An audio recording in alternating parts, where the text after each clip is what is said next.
પકોડી ખાવા માટે ગયેલી યુવતીની પકોડીમાંથી હાડકું નીકળ્યું હોવા અંગેનો વિડીયો સોશિયલ મીડિયામાં વાયરલ થયો.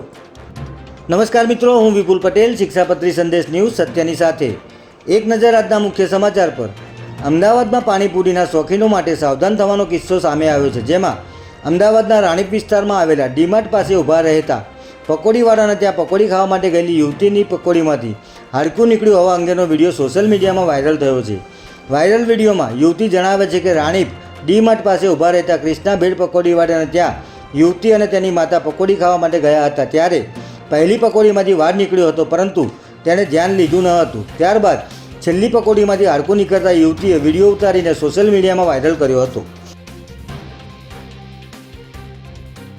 આ યુવતીએ પકોડીવાળાને હાડકું બતાવ્યું તો તેણે લાકડાનો ટુકડો હોવાનું જણાવ્યું હતું. ત્યારબાદ તેણે ભૂલ થઈ ગઈ હોવાનું કહીને માફી માંગી હતી અને હાડકું ઉડીને આવ્યું હશે તેવો જવાબ આપ્યો હતો. ત્યારે 4 મહિના પહેલાં જ અમદાવાદ શહેરમાં પાણીજન્ય રોગચાળા વધે નહીં તેને લઈને પાણીપુરી વેચનાર લારીઓ અને એકમો સામે ફૂડ વિભાગે કાર્યવાહી કરી હતી, જેના ભાગરૂપે શહેરના અલગ અલગ સ્થળેથી પાણીપુરીના પાણી અને ઉપયોગમાં લેવાતા મસાલાની તપાસ કરાઈ હતી, જેમાં 280 સેમ્પલમાં ખાવાલાયક ન હોય એવા કલરનો ઉપયોગ કરવામાં આવ્યો હોવાનું સામે આવ્યું હતું. પરંતુ હવે પકોડીમાંથી હાડકું નીકળતા કોર્પોરેશનની કામગીરી સામે સવાલો ઊભા થયા છે.